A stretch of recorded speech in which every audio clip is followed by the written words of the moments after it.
Shri Sharda Devi and Her Divine Play, Chapter 9, page 139. Dr. Sarkar diagnosed the master's condition as terminal cancer and continued to treat him with homeopathic medicine. The devotees consulted other doctors, but Ramakrishna's illness became worse. At last, Dr. Sarkar suggested moving him to a suburb where he could escape the pollution of the congested city. The devotees quickly found a spacious garden house in Cossipore and arranged to move the master there. The move to Cossipore. On 11th December 1885, Ramakrishna left for Cossipore by horse carriage with Holy Mother, Latu, Kali and Senior Gopal. His other attendants took another carriage with the household belongings and necessities. At the Cossipore garden house, Holy Mother could move about freely. The two-story house was in a quiet neighborhood and its garden comprised about 5 acres of land with trees, flowering plants and 2 ponds. Ramakrishna occupied a large room on the upper floor and Holy Mother stayed in a small room on the ground floor near the staircase.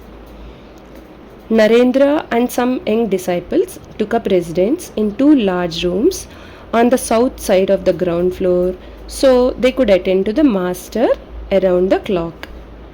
Swami Sharadananda wrote, "As before, Holy Mother was in charge of preparing the master's diet.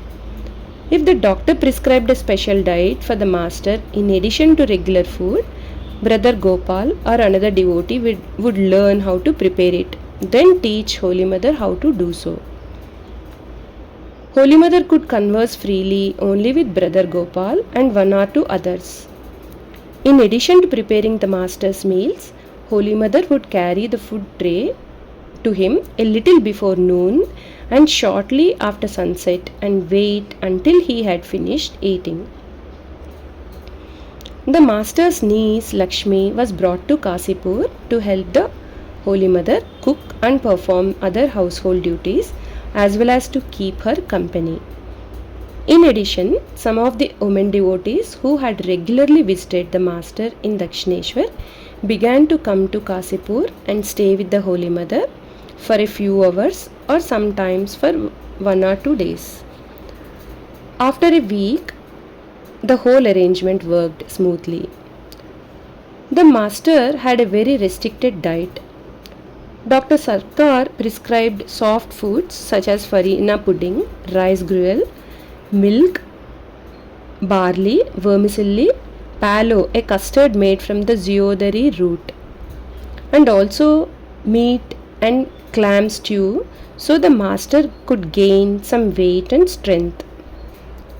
When asked to prepare clam stew, Holy Mother objected, remarking that clams were living creatures. How could she kill them? Thereupon the master said, "How is that? I must eat the stew and you can't prepare it?" Holy Mother made up her mind to carry out his wish. While performing her duty, she had a revelation in which she saw that God alone is both the killer and the killed. However, the clam stew stopped oozing off saliva from the master's mouth. Another day, the master said to her, "Look, I wish to eat potfuls of khichuri."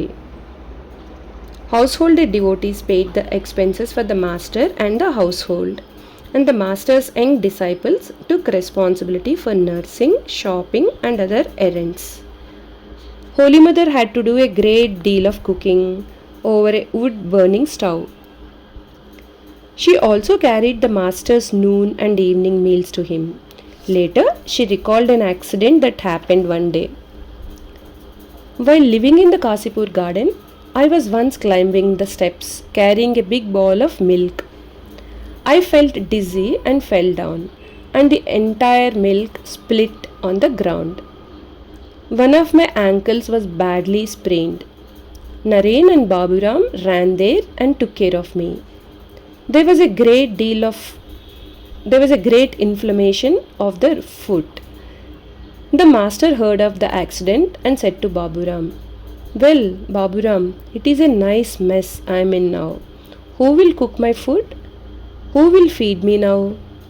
He was then ill with cancer of the throat and lived mainly on rice gruel and farina pudding. I used to make them and feed him in his room in the upper story of the house. I had then a ring in my nose. The master touched his nose and made a sign of the ring by making a circle with his finger in order to indicate me. He then said, Baburam, can you put her in a basket and carry her on your shoulder to this room? Naren and Baburam were convulsed with side-splitting laughter. Thus he used to cut jokes with them. After 3 days, the swelling subsided. Then they helped me go upstairs with his meals. Jema.